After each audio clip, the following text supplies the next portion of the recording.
공매도는 없는 거를 매도 치는데 개인 투자자한테 좋을 일은 1도 없습니다. 근데 어떤 논리들을 보면 아, 공매도 그래도 좋은 게 있대.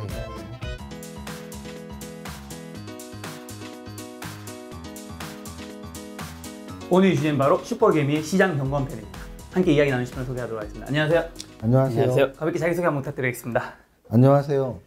이정윤 세무사입니다. 벌써 초대를 여러 번 해주셔서 너무 기쁜 마음으로 왔고요. 오늘도 좋은 말씀 드리도록 노력하겠습니다. 반갑습니다. 사실 이제 김작가TV 또 좋은 소식 한 가지 생겼습니다, 세무사님. 어떤 일이죠? 김작가TV에 이제 세 번째 고정 게스트가 탄생했어요. 바로 이종윤 세무사님. 첫 번째가 누구냐면 이제 전업투자자 냉철님. 그다음에 두 번째가 이베스트 투자증권의 염승환 부장님. 이제 제가 세 번째를 과연 누구를 해야 될까? 원래 이 3이라는 숫자가 또 되게 중요하잖아요. 그렇죠. 안정감을 주는 거고. 그래서 3이라는 숫자에 삼박자 투자법으로 유명하신 이종윤 세무사님. 제가 또 사실 이 자리에 사실 수많은 가외 선생님이 오셨잖아요. 이 중에서 사실 저한테 가장 객관적이고 종합적이고 잘 설명해 주신 분이 제 생각에는 이종윤 세무사님이지 않았을까 싶어서 제가 세무사님한테 이제 고정 게스트 2021년에 이제 한 달에 한 번씩 해주시면 어떨까 요청드렸는데 사실 세무사님께서 감사히도 허락해 주셔서 허락이 아니고 저도 제 속마음을 말씀을 드리면 사실은 작년에 이제 뭐 한 제 기억에 뭐 8월 그때쯤에 처음 나왔던 것 같고 그리고 이제 한 번 더 해서 3번 정도. 맞아요. 3번 찍었죠, 3번. 굉장히 뭐 영상을 너무 잘 올려주셔서 저도 굉장히 큰 도움을 받았고요. 그리고 또 하나는 요즘에 신간을 내서 그쵸. 부자의 공증이라는 신간을 내서 여러 책 이래서 제가 감사하다고들 말씀드려요. 여러 채널을 이렇게 다녔는데 물론 다들 뭐 훌륭하시고 대단하신 분들이죠. 근데 이제 약간 케미라는 게 있잖아요. 그 케미 측면에서 저는 김 작가님이 저한테 인터뷰 해주실 때 진짜 너무나 질문이 되게 좋은 질문들을 많이 해주시니까 저희 대답 내용도 또 좋아져서 김 작가님 TV 그 구독자분들이 많이 좀 좋아해 주셔서 아마 저를 고정 게스트로 해주셔서 저야 뭐 영광스럽게 오케이 했습니다. 역시 이종윤 세무사님과 콜라보는 이제 김 작가 TV가 제일 좋다. 그래서 이제 제가 이제 세무사님 모시고 매월 이제 월 말쯤에 시장 점검 및 이제 그 다음 달을 한번 준비하는 과정. 오늘이 이제 1월 31일이잖아요. 그래서 1월 달을 점검하는 시간을 좀 가지고 2월 달을 이제 어떻게 대비할까 그런 얘기를 하려고 하는데요. 그 전에 일단 고정 게스트 이 세무사님에 대한 이제 아주 가벼운 소개만 제가 한번 드리면요. 세무사 자격증과 CFP 국제공인재무상에서 자격증이 있으시고요. 그다음 전에 샘표식품 지분공시 9.76% 지금 좀 가지고 계신가요? 많이 줄였습니다. 많이 줄였답니다 합니다, 여러분. 그리고 키움증권 실전투자대 4년 연속 수상 1위 한 번, 2위 한 번, 3위 2번. 그 다음에 저서로 부자의 공식 요 책이죠. 삼박자 투자법, 슈퍼개미 왕초보 주식서. 그렇게 해서 주식 투자 부분에서 굉장히 드물게 트리플 크라운. 이 뭐냐면 이제 수익률 대회 지분 공시 도서 출간 3박자를 달성했다는 건데 이 트리플 크라운 달성하신 분이 혹시 세무사님 말고 좀 더 있긴 한가요? 사실은 그게 제가 알기로는 거의 없는 걸로 알고 있는데 많지 않아요, 사실 진짜. 왜냐하면 이제 그게 만약 있다면 죄송합니다. 근데 그게 있으시면 영광인 거예요. 그게 좋은 거니까. 왜냐하면 다시 제가 그래도 좀 제 입으로 자랑하긴 그렇지만 그게 어려운 이유가 뭐냐면 수익률 대회는 단기 매매잖아요. 그치, 단타 같은 느낌. 뭐 정말 한 3개월에 뭐 100%, 200% 수익을 내야 되는 거고. 그리고 이제 지분 공시를 했다는 얘기는 무슨 하루아침에 5%를 사는 사람 절대 없거든요. 장기 투자. 적어도 뭐 6개월, 1년 동안 모은 게 이제 5%가 넘게 되니까. 그래서 그 두 가지 공통점은 뭐냐면 합법적으로 내 계좌를 깔 수 있다는 거죠. 사실은 이렇게 댓글 보면은 이제 뭐 저를 처음 보거나 또는 되게 유명한 분 왔는데도 댓글을 가끔 보면 쟤 뭔데? 계좌 깠어? 제 계좌 오늘 왜 안 까? 뭐 이런 거 되게 많아요. 근데 사실 저는 합법적으로 계좌 까는 건 두 가지밖에 없다고 보거든요. 5% 지분공시 나라에서 까라 그러는 거고. 그렇죠. 수익률 대회는 증권회사에서 알아서 까주고. 이렇게 두 군데에서만 까는 거잖아요. 그렇죠. 근데 이제 그게 쉽지가 않은 거죠. 단기 매매야 중장기 투자 둘 다 해야 되니까. 둘 다 잘하시네. 그리고 이제 그 두 가지는 모두 실전이잖아요. 그렇죠. 근데 이제 우리가 알다시피 정말 유명한 선수도 감독으로 못 가는 경우가 있어요. 선수와 감독은 다른 거고. 마찬가지로 이 주식 투자도 직접 투자하시는 능력이 굉장히 좋음에도 불구하고 어떤 글을 쓰거나 말을 하는 거를 싫어하시는 분들이 많이 있어요. 이게 또 완전 다른 영역이잖아요. 약간의 교육의 영역일 수도 있으니까. 근데 이제 그래서 주식을 진짜 잘하는 사람이 또 책을 쓰는 경우가 또 많지는 않아요. 진짜 네. 잘하는데 책 안 쓰는 분들이 워낙 많으니까. 네. 이제 그래도 자화자찬을 하자면 네. 단기 매매도 하고 중장기 투자도 하고 책도 잘 쓰고 말도 그래도 조금 어느 정도 하니까 너무 잘하죠. 이렇게 유튜브도 하는 아니 김작가 TV의 고정 게스트의 첫 번째 조건 중에 하나는 이제 뭐 실력도 있고 뭐도 하지만 말씀을 못하면 인터뷰가 진행이 힘들어요. 저도 인터뷰 좀 많이 해봤잖아요. 그렇죠. 옆에서 긴장을 하거나 말을 만약에 버벅거리면 이게 저도 전염이 돼요.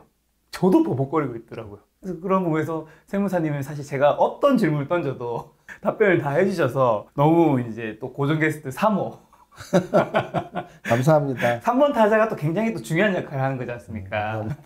그 다음에 4번 타자는 도대체 누구가 될지 또 기대도 되는데요. 자, 1월 시장에 대해서 제가 하기 전에 지수에 대해 가볍게 말씀드리면 2020년에 12월 31일에 마지막 장 때 코스피가 2873 종가였고요. 1월 4일에 2944 종가로 시작을 했고 1월 11일에는 최고가였죠. 장중에 3266 그리고 1월 18일에는 3300 그리고 1월 29일 불과 며칠 전에는 2976으로 확 폭락을 했죠. 네. 이게 이렇게 3000을 확 뚫고 3200까지 갈지도 몰랐는데 이렇게 다시 뚫고 네. 3000을 붕괴될지도 어떻게 보시나요, 세무사님? 일단은 변동성이 커진 시장이라는 표현으로 또 한 줄로 요약을 할 수 있고요.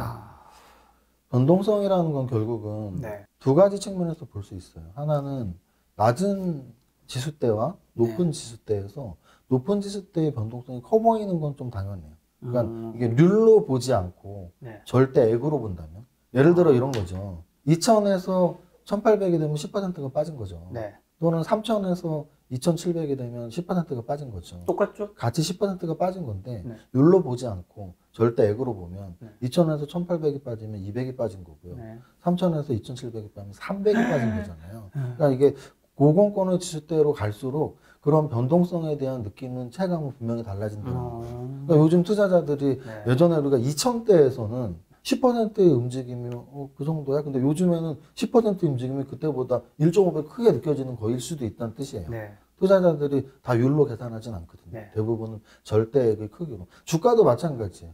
어떤 투자자들은 10만 원짜리를 사면 만 원짜리를 사는 것보다 훨씬 변동성도 크고 무서워하는 분들이 있어요. 네. 그래서 대부분의 초보자들이 원래는 대형주를 사면 좀 더 안전한데 네. 대형주를 못 사고 중소형주를 사는 이유가 대형주의 주가는 평균적으로 더 비싸단 말이에요. 뭐 삼성전자는 액면분할해서 많이 싸졌지만 뭐 삼성 SDI나 LG화학, 뭐 LG 생활건강이 뭐 이런 건 막 100만 원이 넘어버리니까 30만 원. 그러면 100만 원짜리를 바라보는 투자자의 눈과 네. 만 원짜리를 바라보는 투자자의 눈은 완전히 달라요. 그렇죠. 100만 원짜리를 내가 샀는데 10만 원이나 빠지면 어떻게 해? 근데 만 원짜리를 샀는데 1000원 빠지면 뭐 어때? 뭐 이런 느낌이 그렇네요. 있어요. 근데 똑같이 10%가 빠지는 거거든요. 네, 그렇네. 심지어는 이런 경우도 있어요. 초보자분들 중에. 대형주를 말을 하면 네. 아 그거는 너무 비싸서 못 사잖아. 싼 거를 말해줘. 음. 그러면 예를 들어서 얼마 투자할 건데 그러면 나는 돈 별로 없어. 한 네. 1000만 원만 그냥 한 종목 살게. 네. 그러면 100만 원짜리 10주를 사서 1000만 원을 사는 것과 네. 만 원짜리 1000주를 사서 1000만 원을 사는 것은 똑같죠. 수익률 게임으로는 똑같단 말이에요. 네. 어쨌든 그 100만 원짜리가 1, 20% 움직일 것이냐, 만 원짜리가 1, 20% 움직일 거의 차이니까. 네. 근데 투자자들의 마음은 그렇지 않은 거예요. 100만 원짜리를 10주밖에 못 사? 그거 뭐 돈 얼마나 벌겠어 내가? 네.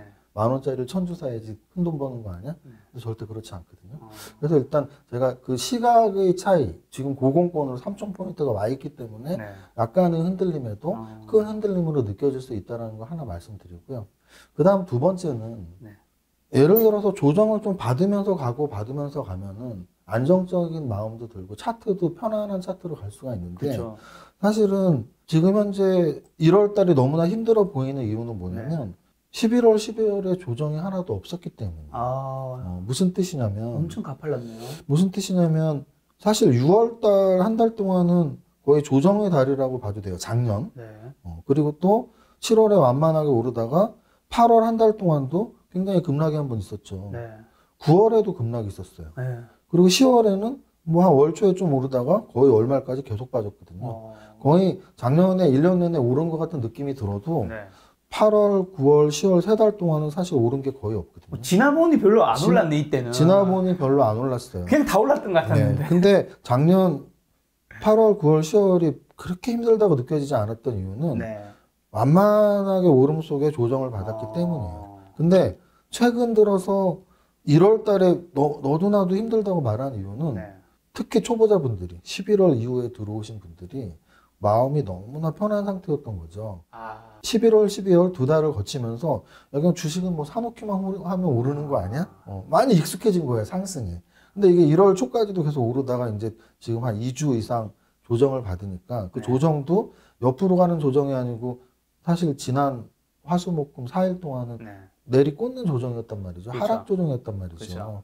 그러면은 야 이거 주식은 사기만 하면 오르는 줄 알았더니 내 투자 원금이 이런 거죠. 대부분의 마음이. 내 원래 투자 원금이 1,000만 원이었는데 한 1,500이 됐었단 말이에요. 기쁘죠. 와, 나 500 벌었었어. 근데 지금 다시 1,000만 원 가깝게 뭐 한 1,200 이렇게 돼 있어요. 그러면 1,000만 원에서 1,200 돼서 200 벌었다고 생각하지 않고 1,500에서 1,200으로 300 잃었다고 생각하고 있는 거죠. 그래서 일단은 지금 투자자들의 심리를 제가 좀 편안하게 설명드리려고 지금 현재의 조정이 일단 두 가지. 3,000포인트대의 조정이기 때문에 커 보인다라는 거. 그리고 두 번째는 11, 12월 달에 조정이 거의 없이 가파르게 올라왔기 때문에 이 정도 빠진 폭이 이제 좀 커 보인다라는 거 두 가지로 말씀드릴 수 있고요. 그 다음 또 하나는 재료 측면에서의 조정이 이제 어떤 재료 때문이냐가 중요한데 재료가 쉬운 재료면 우리도 쉽게 이해를 해요. 아, 그런 악재가 있었어? 그럼 빠질만 했네. 동의를 하는 거죠. 또는 재료 측면에서 재료가 좀 없으면 약간 불안해해요. 뭐 왜 빠졌지 이유도 모르게. 근데 제일 안 좋은 재료가 뭐냐면 어려운 재료 때문에 빠지는 거예요. 근데 지금 이번 주에 사실 우리가 공매도 또는 게임스탑 이런 이야기를 안 들어보신 분들이 거의 없을 거예요. 주식하신 분들이라면. 근데 굉장히 우리를 이제 혼란스럽게 하는 거죠. 왜냐면은 공매도는 뭐 연장해서 좋았던 거 아니야? 뭐 요 정도만 대부분이 알고 있거든요. 그죠, 이게 3월까지인가? 근데 갑자기 이제 우리나라 공매도 연장 요런 거나 좀 바라고 있었는데 미국 시장에서 갑자기 뭐 공매도를 많이 했던 헤지펀드들이 게임스탑에서 많은 손실이 나서 그 손실을 충당하기 위해서 기타 다른 위험 자산들을 팔아야 되는데 거기 1순위로 이런 아시아권이나 이런 신흥국들 주식 매도를 하고 있다. 뭐 이런 내용이 지금 계속 흘러내리고 있는 거죠. 그래서 제가 그 부분에 대해서 조금 이제 우리 개인 투자자들의 측면에서 설명을 드리면 사실 그래요, 저는. 이 스피커의 관점은 자기 자신의 입장이 많이 반영이 되어 있어요. 그쵸. 약간의 주관적인 입장이죠. 그래서 뭐 제가 이런 경제 채널에 나오는 애널리스트 분들이나 교수님들을 폄하하는 건 절대 아니고요. 저는 이제 개인 투자자잖아요. 그럼 저는 개인 투자자로서의 시각이 분명히 있다고요. 근데 어떤 분들은 애널리스트들의 시각 또는 교수님들의 시각 분명히 제각각의 자기 자신의 직업이나 주변 여건에 따른 시각이 분명히 존재하거든요. 저는 이번 공매도 사건도 굉장히 많이 느껴요. 저도 유튜브를 하고 있고 또 다른 유튜브 채널들을 보고 있지만 같은 재료에 대해서 많은 다른 시각들을 갖고 있구나. 사실 우리나라 공매도 연장에 대해서도 공매도 제한 연장이죠. 개인 투자자들은 무조건 좋죠. 무조건 좋아요. 저도 좋아요. 왜? 개인 투자자들은 주식 매수만 하니까. 공매도는 없는 거를 매도 치는데 개인 투자자한테 좋을 일은 1도 없습니다. 근데 어떤 논리들을 보면 아, 공매도 그래도 좋은 게 있대. 시장의 유동성도 주고 뭐 거품 종목들 주가 내려가게 하고 저는 그게 개인 투자자들한테 좋은 거라고 저는 생각하지 않아요. 기관이라는 표현 쓸게요. 공매도가 좋은 기관들은 헤지펀드. 그리고 헤지펀드의 수수료나 옆에서 어떤 그런 수당을 받을 수 있는 기관들. 이 정도가 저는 공매도가 좋은 기관들이지 개인들한테 공매도가 좋을 리가 없어요. 왜냐하면 이런 거죠. 제가 김 작가님한테 뭐 제가 만약에 자동차 딜러면 뭐 요즘 이제 요즘 잘 되시죠? 벤츠 하나 사세요. 막 이렇게 해서 영업을 했습니다. 1억만 주세요. 제가 차 드릴게. 1억을 저한테 보냈어요. 근데 제가 차를 안 주는 거죠. 없는데 그냥 팔아봤어. 얼마나 황당한 얘기예요. 그죠? 기도 안 차죠. 기도 안 차는데? 들으시는 분들 다 기도 안 찰 거예요. 기도 안 차는데? 아니 돈 받고 차 판다면서 없는데 팔았대. 이게 뭔 말도 안 되는 소리예요. 자본주의에서 있을 수 없거든요. 근데 자본주의에서 유일하게 없는데 파는 게 합법적으로 가능한 게 주식시장이에요. 주식이 없는데 판단 말이에요. 이게 얼마나 웃기는 얘기예요. 그러면 이게 왜 생겼는지까지 한번 제가 좀 쉽게, 왜냐하면 우리가 주식 투자를 하려면 어느 정도 전체적인 구도는 이해를 해야 되니까. 저도 알려주세요. 저 옛날부터 궁금했어요. 도대체 공매도 이런 제도 왜 있는 걸까? 그러면 결국은 1월 달에 하락에 대한 지금 얘기를 하니까, 지수 하락 얘기를 하니까 결국 가장 큰 재료로서는 지금 게임스탑 공매도 얘기니까 그걸 여러분들에게 좀 쉽게 이해시키기 위해서 어려운 용어나 영어를 쓰진 않고 쉽게, 아주 쉽게 말씀드릴게요. 지금 말씀드린 것처럼 차를 파는데 1억 받아놓고서 나 차 없었어, 나중에 줄게. 말도 안 되는 얘기잖아요. 근데 이게 왜 가능했을까? 원천은 뭐였을까? 이런 거가 왜 생겼을까? 이런 거죠. 뭐 우리나라는 자본시장이 발달이 된 지 얼마 안 됐지만 뭐 미국이나 유럽은 주식시장이 1900 초부터 있었으니까 그러면 그 당시부터 공매도는 시작이 됐을 거예요. 대주매도라고요. 주식을 빌려서 매도하는 건 그때부터 시작이 됐어요. 왜냐하면 우리가 친구예요. 뭐 그런 법적인 공매도 말고 우린 친구예요. 근데 예를 들어서 삼성전자라는 종목이 있는데 우리 술을 먹으면서 야, 나는 삼성전자 이제 떨어질 것 같아. 근데 친구는 오를 것 같아. 이제 지금 주가가 10만 원인데 그러면 이렇게 내가 말하는 거죠. 야, 난 떨어질 것 같은데 너 팔아. 난 팔기 싫은데. 그러면 나 주식 좀 빌려줘봐. 너 주식을 나한테 줘. 내가 팔게. 그리고 나중에 너는 주식 갖고 있을 거라면 내가 다시 주식으로 갚아주면 되잖아. 그럼 너는 주식 그대로 갖고 있는 거고 나는 고점이라고 생각했으니까 팔고 내가 싸게 잡아서 다시 줄게. 이게 대주매도 공매도의 원리예요. 그러면은 결국은 공매도라는 건 왜 생겼냐면 주가가 너무 비싸다고 생각하는 사람들이 나는 이거 분명히 떨어질 거야, 이 주식이. 떨어진 다음에 다시 살게. 이게 공매도의 원리예요. 그런데 지금처럼 친구한테 빌려서 파는 건 아무 문제가 없어요. 근데 중요한 거는 무차입 공매도가 문제예요. 그러니까 애초에 주식을 빌리지도 않는 거죠. 없는 주식을 파는 거죠. 그렇게 되면 문제점은 시장 유통 주식수보다 더 많이 공매를 칠 수도 있는 거죠. 이게 사실 누구한테 좋겠어요. 공매 치는 사람만 좋은 거예요. 무슨 시장의 유동성이고 뭐고 아무것도 없어요. 개인한테 진짜 안 좋을 것 같아요. 개인한테 무조건 안 좋죠. 왜냐면 공매를 치는 종목들은 주가는 무조건 떨어지게 되어 있으니까. 결국 주가라는 건 매수와 매도의 균형점에서 가격이 결정되는 건데 공매라는 건 매도를 많이 치겠다는 거란 말이죠. 당연히 주가를 떨어뜨리는 효과밖에 없어요. 물론 역으로 그거의 좋은 점을 말할 때 나중에 다시 환매하잖아. 그럼 환매할 때 이익은 누가 내나요? 공매 친 기관들, 헤지펀드가 내는 건데요. 그래서 이 공매도는 사실은 개인들한테 무조건 안 좋은 거고요. 헤지펀드한테 무조건 좋은 거예요. 그러면 왜 헤지펀드들이 공매를 또 많이 하게 되냐면 사실은 지금 말했던 원웨이 공매보다 원웨이 공매라는 건 그냥 한 종목 공매 치는 거죠. 근데 그거는 어찌 보면 헤지펀드도 분명히 리스크가 있어요. 어떤 리스크가 있냐면 그 종목이 거품이 아닐 수도 있잖아요. 뭐 지금 게임스탑이 거품이다 아니다라는 말씀 드리고 싶지 않지만 어쨌든 게임스탑을 공매친 헤지펀드들은 뭐 망하네 어쩌네 이러고 있잖아요. 그러면 맞아. 분명한 거는 헤지펀드도 공매칠 때 리스크를 감수한다는 거예요. 그런데 리스크를 최대한 줄이는 공매가 있어요. 헤지펀드에서. 뭐가 있냐면 롱숏 전략이에요. 그게 뭔가요? 원래 헤지펀드의 가장 큰 비중의 전략을 차지했던 것이 롱숏 전략인데요. 롱숏 전략은 헤지펀드 이름을 만들게 된 원인일 수도 있어요. 헤지라는 말이 그러니까 위험을 제거한다 이런 뜻이란 말이에요. 그쵸. 위험을 제거한 펀드예요. 그런데 지금 우리가 알기엔 굉장히 공격적이죠. 근데 왜 헤지펀드일까? 헤지펀드 이름은 되게 좋은 거예요. 위험을 제거한 펀드. 그럼 어떻게 위험을 제거하는 헤지 전략을 썼을까? 롱숏 전략이 대표적인 전략이고요.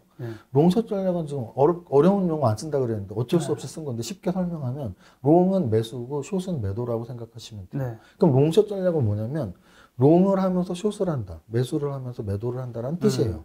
그러면 우리가 이렇게 생각하면 돼요. 레버리지 ETF를 매수하면서 떨어지는 고퍼스 ETF를 매수하면 오르는 것도 돈 벌고 내려가는 것도 돈 벌면 본전이잖아요. 그럼 어떻게 보면 롱숏 사기도 하고 팔기도 해? 본전이잖아요. 똑같은 것 같은데. 똑같은 거죠. 근데 무엇을 사느냐 무엇을 파느냐에 따라서 전략이 생기는데요. 예를 들어 이런 거예요. 이건 예예요. 삼성전자가 좋고 SK 하이닉스가 나쁘다는 게 아니고 보통의 롱숏 전략은 동일 업종의 비교 대상이 되는 종목에 하나는 사고 하나는 팔거든요. 예를 들면은 삼성전자를 1억어치 사요. 그리고 SK 하이닉스 1억어치 공매를 치는 거예요.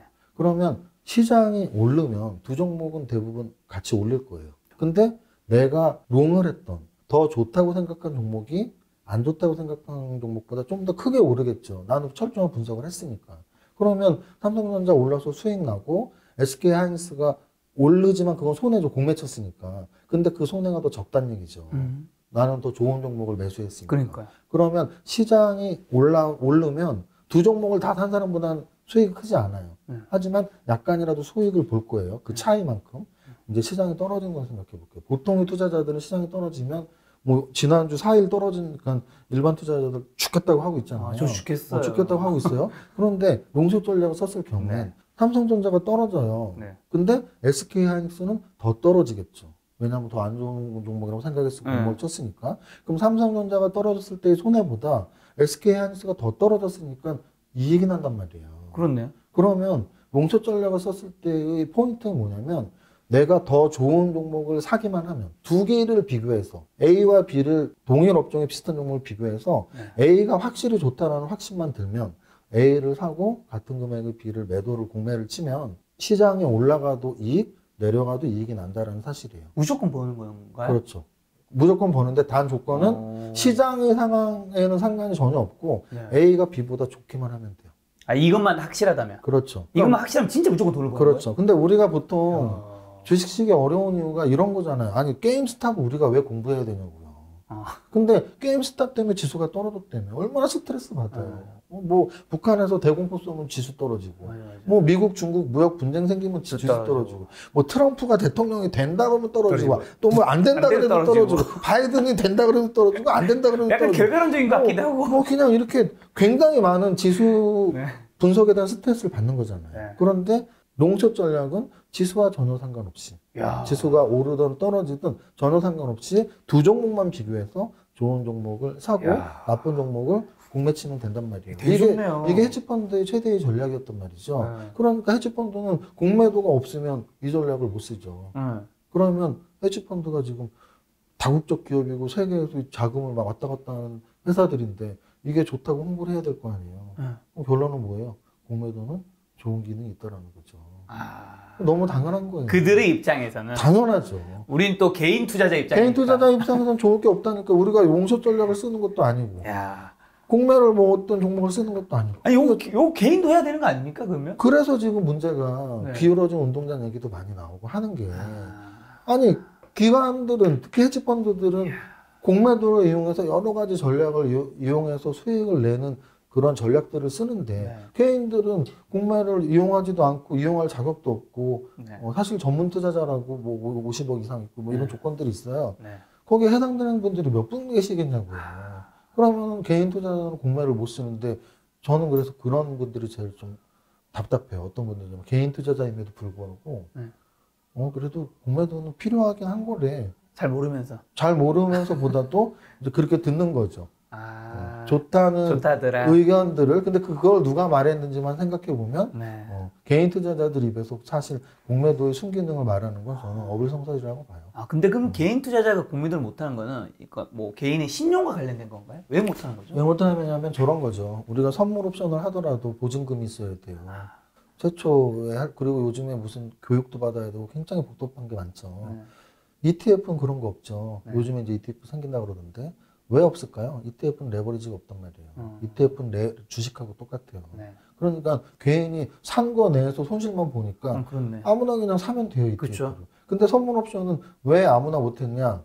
유지증거금, 뭐 마진콜 이런 게 있는 이유가 갑작스럽게 내 계좌에서 이상의 손실이 날 수가 있단 말이에요. 그러면은 공매는 오죽하겠어요? 지금 게임스탑을 보면 게임스탑이 연초에 무슨 18달러 이랬단 말이에요. 근데 최고점이 지금 한 500달러까지 가고 금요일 종가가 350달러인가 그렇거든요. 그러면 기본적으로 지금 한 20배 오른 거란 말이에요. 그러면 거기에 공매친 내가 만약에 개인들가 공매쳤다 1억을 쳤다 20배잖아요. 20배를 물어내야 된단 말이에요. 지금 매수를 하면 20억어치 매수를 해서 주식을 갚아야 돼요. 이해하셨죠? 공매는 내가 없는 걸 팔았으니까 1억어치 공매를 했어. 근데 주식으로 갚아야 돼요. 지금 주가가 20배 올랐으면 20억을 사서 그 1억어치 주식을 갚는 거죠. 그러면 개인 투자자가 1억어치 공매를 치려면 얼마나 보증금을 많이 받아놔야 되겠어요? 못하겠네요. 못해요. 못하겠네요. 그러니까 이거는 보증금의 제도상 할 수가 없어요. 선물 옵션도 그래서 선물 옵션도 보통은 매수는 보증금이 필요 없어요. 옵션 매수는. 옵션 매수는 내가 그냥 산 거 휴지 조각 때문에 그만이거든요. 근데 옵션 매도는 굉장히 큰 리스크가 생길 수가 있어요. 예를 들어 9.11 테러 때죠. 9.11 테러 때 옵션 전날, 만기 전날이었는데 그날 하루에 풋옵션에서 200배가 났단 말이에요. 그러면 풋옵션 매수를 한 사람은 1억을 사면 200억을 벌지만 그 반대로 풋옵션 1억을 매도를 한 사람은 200억을 갚아야 되는 일이 발생해요. 그래서 옵션 매도랄지 또는 공매도랄지 이런 것들은 굉장히 큰 보증금이 필요하고 개인 투자자는 원천적으로 하기가 힘든 거예요. 근데 이거를 뭘 순기능이 있고 그러면 순기능이 있으면 게임스탑이고 그런데 저는 더 웃긴 건 게임스탑을 보면서도 그 우리나라로 치면 이런 커뮤니티죠. 주식 커뮤니티. 주식 커뮤니티에서 게임스탑에서 유통주식 이상의 공매도를 쳤다라는 거를 알게 되고 계속 거기서 이제 홍보가 된 거죠. 야, 저거 죽이자, 쟤네. 그러면서 개인 투자자들이 너무 그게 논리가 맞으니까 주가를 급등시킨 거란 말이에요. 그래서 지금 공매를 쳤던 헤지펀드에서 굉장히 큰 로스가 났다라는 게 이제 정설인 건데, 근데 여기에서 그거를 주가를 올린 투자자를 탓하는 사람도 있더라고요. 저는 거기에 찬성하진 않아요.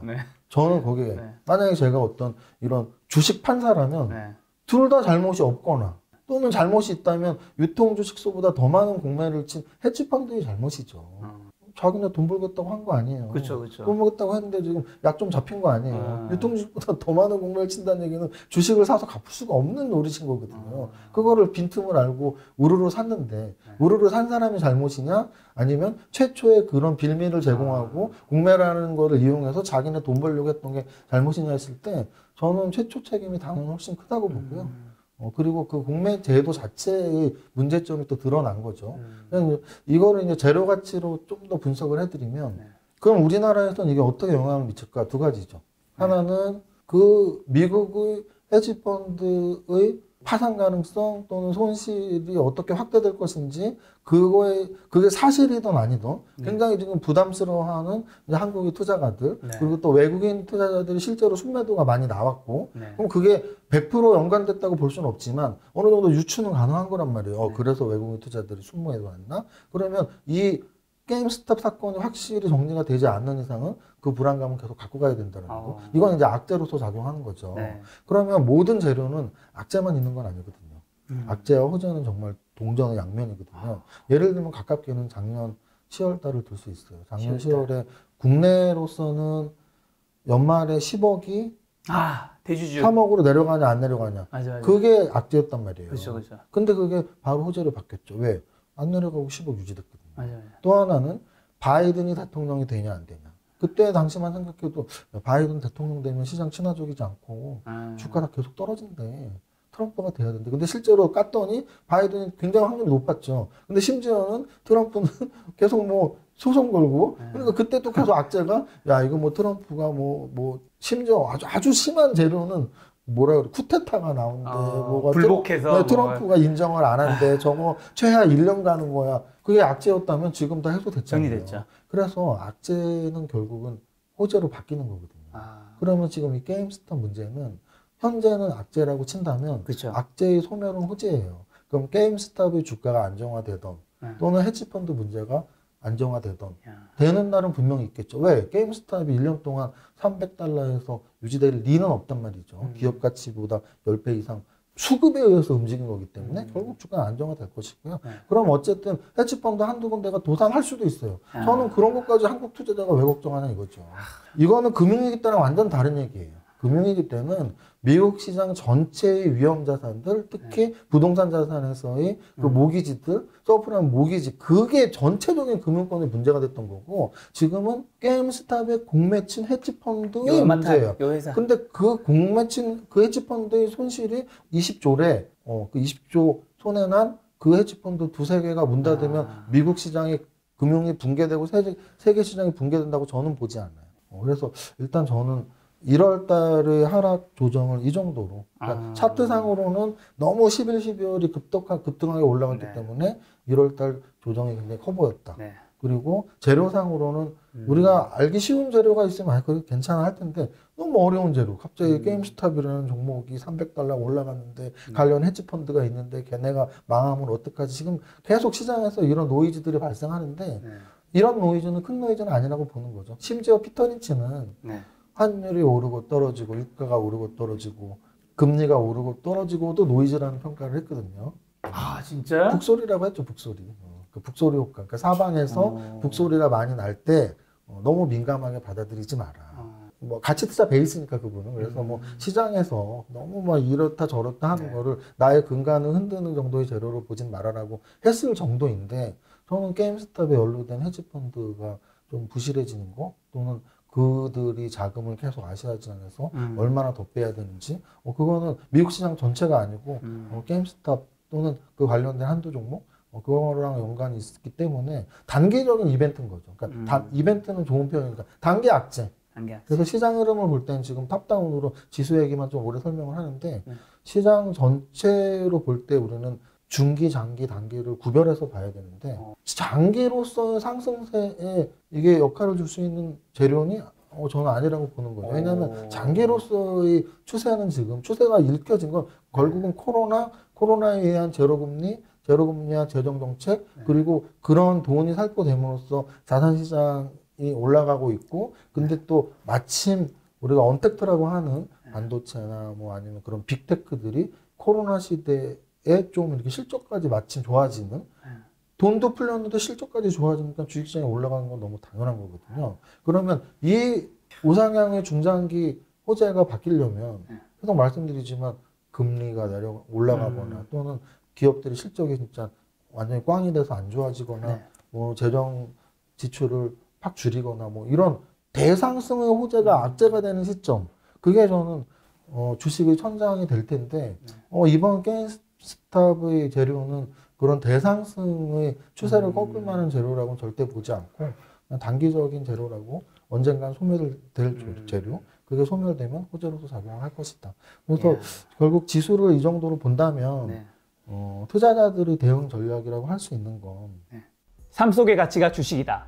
소비자의 지갑으로부터 매출이 생기고, 매출로부터 이익이 나오고, 이익이 가치를 만들고, 가치가 주가를 만든다. 결국 투자는 우리의 삶이다. 우리는 그 속에서 기업을 찾아야 한다. 지난번 인터뷰했던 가치 투자의 대가 에셋플러스 자산운용 강방채 회장의 말씀입니다. 많은 분들이 물어보셨습니다. 어떻게 하면 강방채 회장의 펀드에 투자할 수 있냐고. 그래서 준비했습니다. 에셋플러스 자산운용에서 투자자를 위한, 언제 어디서든 손쉽게 투자할 수 있는 펀드 매매 앱 에셋플러스 앱으로 강방채 회장과 함께하는 투자 되시기 바랍니다. 영상 아래의 내용 설명란에서 다운로드 받을 수 있습니다.